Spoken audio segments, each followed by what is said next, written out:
Existe um tipo de história que começa com uma ligação.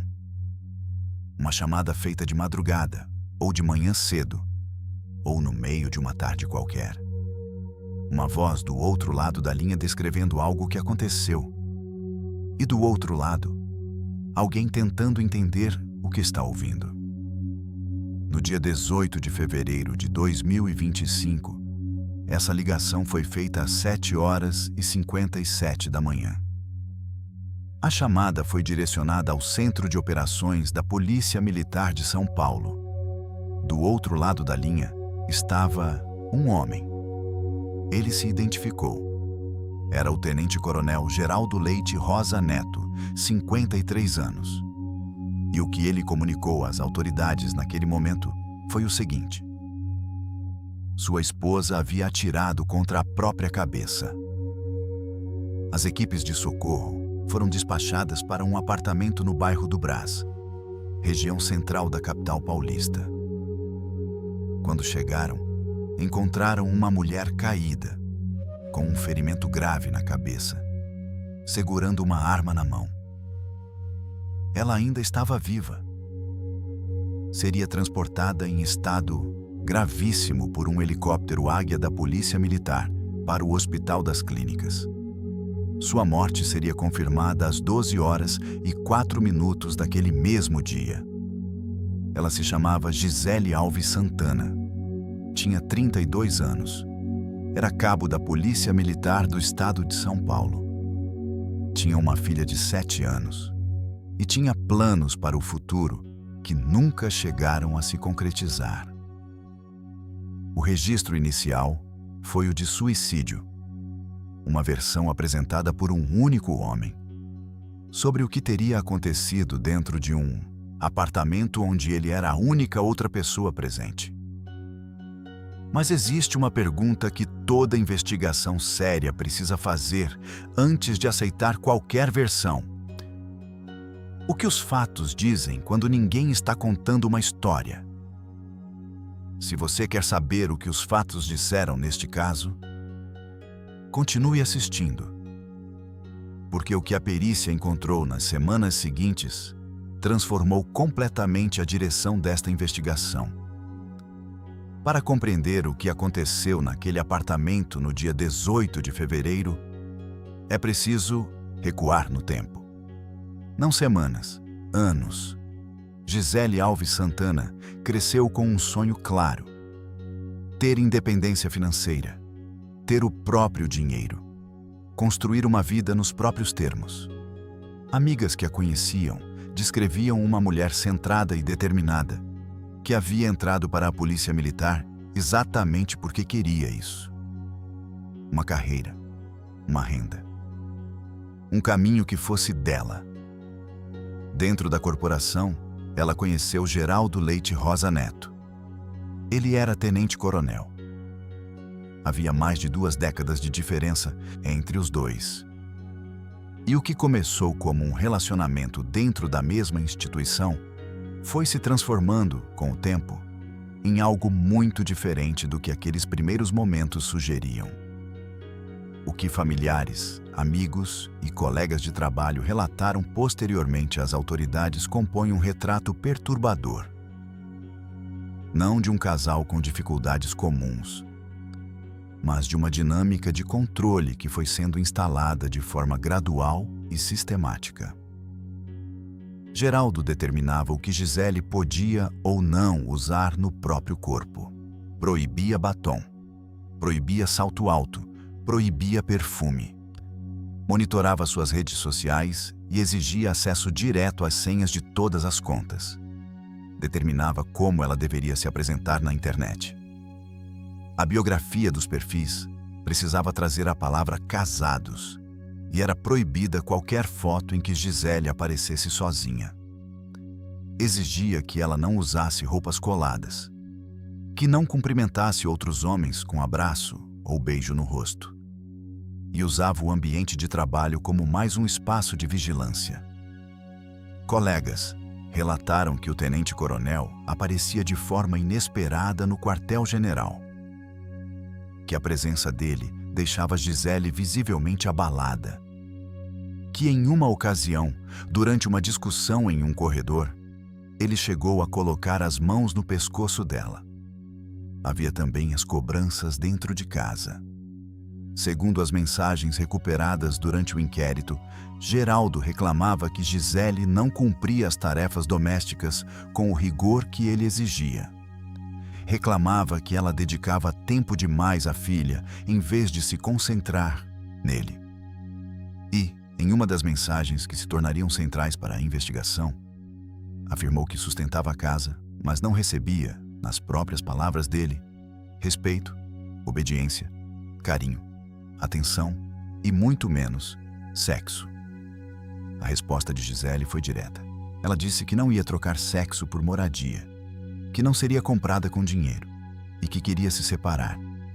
Essa foi a primeira vez que ela verbalizou claramente o desejo de encerrar o casamento. Não seria a última. Quando Gisele comunicou pela primeira vez que queria se separar, a reação de Geraldo não foi de aceitação. Também não foi de diálogo. Ele gravou um vídeo. Aparecia chorando, com uma arma apontada para a própria cabeça, ameaçando tirar a própria vida caso ela o abandonasse. Gisele encaminhou o vídeo para 3 familiares: a mãe, o pai e o irmão. Pouco depois, ao mencionar uma possível reconciliação, deletou a mensagem das conversas. Mas o irmão havia salvo o vídeo antes que ele desaparecesse. E esse arquivo seria apresentado à polícia civil durante a investigação. Mais tarde, quando confrontado com a existência do vídeo, Geraldo apresentou uma explicação. Afirmou que a imagem havia sido gerada por inteligência artificial. O casamento continuou. Mas o peso daquela relação não diminuiu. Foi aumentando. A filha de Gisele, de 7 anos, criança de um relacionamento anterior, começou a apresentar sinais de que o ambiente daquele apartamento estava afetando diretamente sua saúde. Desenvolveu medo do padrasto. Apresentou perda de peso. Passou a ter episódios de enurese noturna. E quando ia para a casa dos avós, resistia a voltar. Na sexta-feira, 13 de fevereiro de 2025, 5 dias antes de tudo mudar para sempre, Gisele ligou para os pais. Estava chorando muito. Disse que não estava mais aguentando a pressão. Pediu para o pai ir buscá-la. O pai foi até o apartamento. Mas Gisele mudou de ideia ainda no meio da conversa. Disse que estava conversando sobre o término, que precisava de mais tempo, e o pai foi embora sem ela. Naquele mesmo período, Gisele contou a colegas de trabalho o que vivia dentro daquele casamento. Descreveu como se sentia sufocada, controlada, sem espaço para respirar. E em uma conversa que permaneceria na memória de quem ouviu, ela disse algo que, com o que viria depois, se tornaria impossível de ignorar. Ela disse que, se alguma coisa acontecesse, seria tudo ou nada. Nas próprias palavras: ou ele me mata, ou eu mato ele para me proteger. Ela sabia o que estava vivendo. Sabia nomear. Sabia que o perigo era real. E ainda assim, no dia 17 de fevereiro, véspera de sua morte, a filha de 7 anos dormiu na casa dos avós, depois de pedir para não voltar ao apartamento, dizendo que não suportava mais as brigas e os gritos. Gisele ficou. E na manhã seguinte, o apartamento no Brás virou uma cena de crime. Às 7 horas da manhã do dia 18 de fevereiro, segundo o próprio depoimento de Geraldo às autoridades, ele acordou e comunicou à esposa que desejava se separar. Gisele teria se exaltado e o expulsado do quarto. Ele afirmou que foi tomar banho, que naquele dia, excepcionalmente, deixou a porta da suíte destrancada, que a pistola calibre 40 de sua propriedade estava guardada sobre um armário dentro do quarto. Que cerca de 1 minuto depois de entrar no chuveiro, ouviu um estrondo. Que pensou, inicialmente, que era uma porta batendo e que, ao sair do banheiro, encontrou Gisele caída na sala, vestindo apenas uma toalha, com um ferimento na cabeça e segurando a arma. Essa foi a versão apresentada por Geraldo Leite Rosa Neto às autoridades. E foi exatamente a partir dessa versão que os investigadores começaram a trabalhar. Porque investigar não significa aceitar, significa confrontar o relato com os elementos encontrados na cena. E os elementos encontrados naquela manhã levantaram questões que a versão de Geraldo não conseguia responder. A primeira veio de uma fonte inesperada, uma vizinha. Ela ouviu o disparo e verificou o horário no celular. Era 7h28 da manhã. A ligação para a emergência foi feita às 7h57. Passaram-se 29 minutos entre o disparo e o acionamento do socorro. A segunda veio dos próprios socorristas que chegaram ao apartamento. Eles relataram que Geraldo estava do lado de fora do imóvel, seco, sem qualquer sinal de que havia acabado de sair do banho. E que não havia sinais de água no banheiro. A terceira veio de um sargento do Corpo de Bombeiros. Antes de iniciar o atendimento, ele estranhou profundamente o que viu e registrou imagens da cena.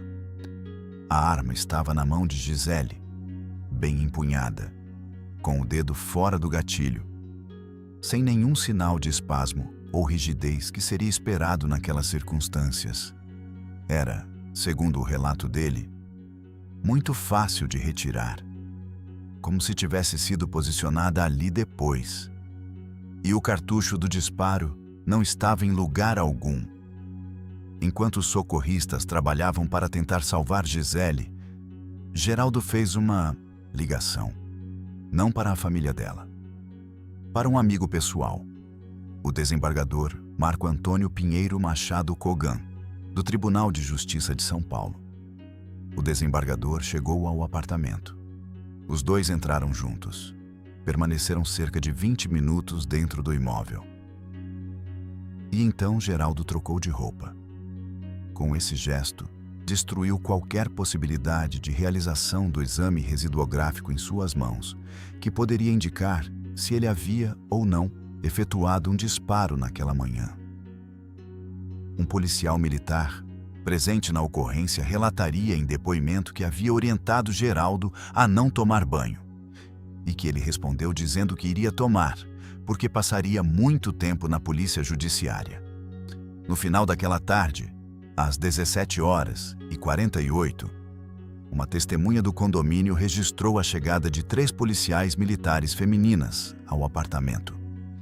Elas realizaram a limpeza do imóvel. No dia seguinte, outros 2 policiais retornaram, alegando que buscavam munições pertencentes à vítima. Permaneceram cerca de 1 hora no apartamento. Nada foi localizado. A cena do crime havia sido comprometida, mas não completamente destruída. No dia 19 de fevereiro, um dia após a morte de Gisele, o primeiro laudo necroscópico foi concluído. E já naquele documento inicial havia um registro que não se encaixava na hipótese de suicídio. Lesões na face e no pescoço da vítima. Na lateral direita, resultado de pressão digital e escoriação compatível com marcas de unha. A família de Gisele contestou a versão de suicídio desde o primeiro momento. Os pais, que sabiam o que a filha havia relatado nos dias anteriores, que haviam recebido a ligação dela chorando na sexta-feira, que conheciam o histórico daquele relacionamento, não aceitaram o encerramento do caso como um registro de suicídio. Em 28 de fevereiro, familiares e amigos realizaram uma manifestação em frente à Corregedoria da Polícia Militar, em São Paulo, pedindo investigação e cobrando respostas da corporação à qual Gisele pertencia. A pressão surtiu efeito. O caso foi reclassificado de suicídio para morte suspeita e a Polícia Civil passou a conduzir uma investigação formal. No dia 2 de março, os investigadores retornaram ao apartamento para realizar a reconstituição da morte. Cada detalhe do ambiente foi analisado novamente. E foi durante esse processo que mais uma inconsistência na versão de Geraldo foi identificada pelos peritos. Ele havia dito que estava no banheiro e que, ao ouvir o disparo, abriu a porta e viu a esposa caída. Mas havia uma árvore decorativa no apartamento. As fotos feitas pelos primeiros socorristas mostravam que ela estava posicionada exatamente no mesmo lugar que constava no relato inicial. E a conclusão da perícia foi clara. Aquela árvore bloqueava completamente a linha de visão do banheiro para o local onde Gisele havia sido encontrada. A partir do banheiro, não era possível ver a cena descrita por ele. No dia 6 de março, a Justiça autorizou a exumação do corpo de Gisele para que novos exames fossem realizados. E o laudo necroscópico complementar, produzido após essa exumação, trouxe informações que consolidaram definitivamente a direção da investigação. O disparo havia sido efetuado com a arma encostada na cabeça da vítima.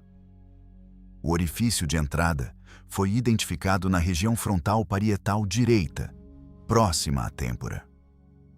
E as lesões no rosto e no pescoço, agora analisadas com maior profundidade, eram compatíveis com uma sequência específica de acontecimentos.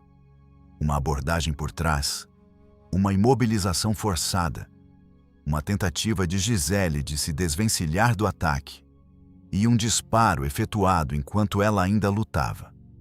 O delegado responsável pelo inquérito reuniu 9 considerações técnicas que, em conjunto, apontavam para a mesma conclusão. A ausência de contratura muscular na mão de Gisele ao segurar a arma. A zona de convergência das manchas de sangue, indicando que ela estava em posição ereta no momento do disparo, incompatível com a posição em que o corpo foi encontrado. A presença de sangue no box do banheiro de Geraldo, em contradição com o relato de que ele estava tomando banho quando ouviu o disparo. A visada impossível do banheiro para a cena, testada em 2 cenários distintos pelos peritos. E a ausência do cartucho, que para a polícia indicava uma possível tentativa de fraude para sustentar a versão do suicídio. 3 laudos periciais independentes chegaram à mesma conclusão. Em caráter definitivo, a hipótese de suicídio estava tecnicamente afastada. No dia 10 de março de 2025, a Justiça de São Paulo determinou que a morte de Gisele Santana fosse investigada como feminicídio. A decisão redirecionou o inquérito para uma vara do Tribunal do Júri, especializada em crimes contra a vida. Em 18 de março, exatamente um mês após a morte de Gisele, Geraldo Leite Rosa Neto foi preso preventivamente. O mesmo dia, o mesmo número, uma simetria que ninguém havia planejado. O caso repercutiu em todo o país. Reportagens conduzidas pelo jornalista Roberto Cabrini trouxeram o caso para audiências que iam além dos portais de notícia. Os pais de Gisele concederam entrevistas, cobraram respostas e apresentaram ao país uma filha que, por trás do caso que levou o nome dela às manchetes, havia sido uma mulher de carne e osso, com sonhos concretos e uma história que merecia ser lembrada antes do fim. Geraldo também se pronunciou publicamente. Em entrevista, manteve a versão que apresentava desde o primeiro momento. Negou qualquer crime. Disse ter a consciência tranquila. E sobre o vídeo em que aparecia com uma arma apontada para a própria cabeça, apresentou a explicação que já havia dado antes. Afirmou que a imagem teria sido gerada por inteligência artificial. O Ministério Público de São Paulo ofereceu denúncia por feminicídio e tentativa de fraude processual, A denúncia foi aceita pela justiça. Geraldo passou a ser réu. A Justiça Militar abriu investigação paralela. E o processo seguiu seu caminho pelos tribunais, enquanto o nome de Gisele permanecia no centro de um debate que o caso havia reacendido com força no Brasil inteiro. Mas existe uma dimensão deste caso que vai além dos laudos, das contradições e das decisões judiciais. Uma dimensão que só aparece quando se para de olhar para o crime e se começa a se olhar para a vida que existia antes dele.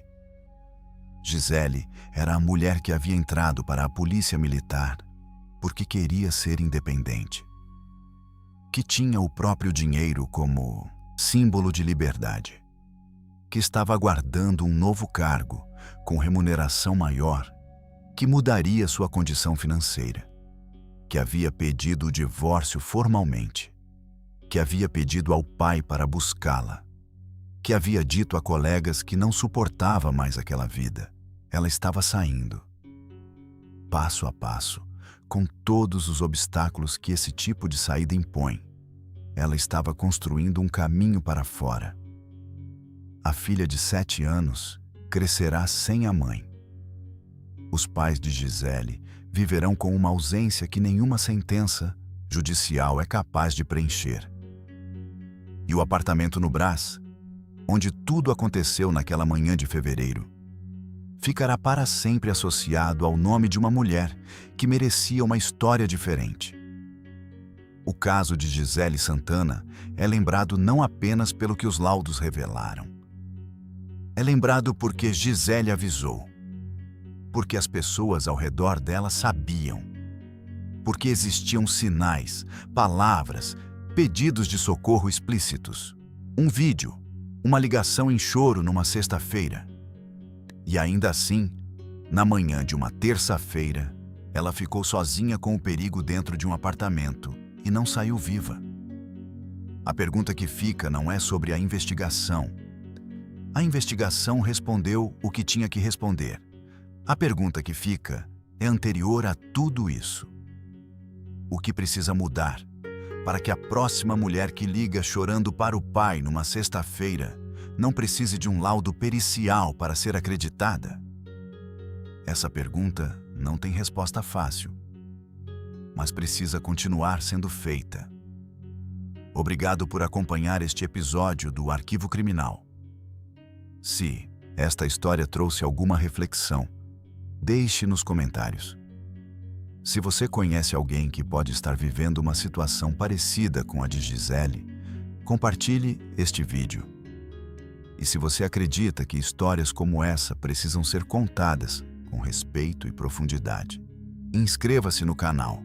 Até o próximo caso.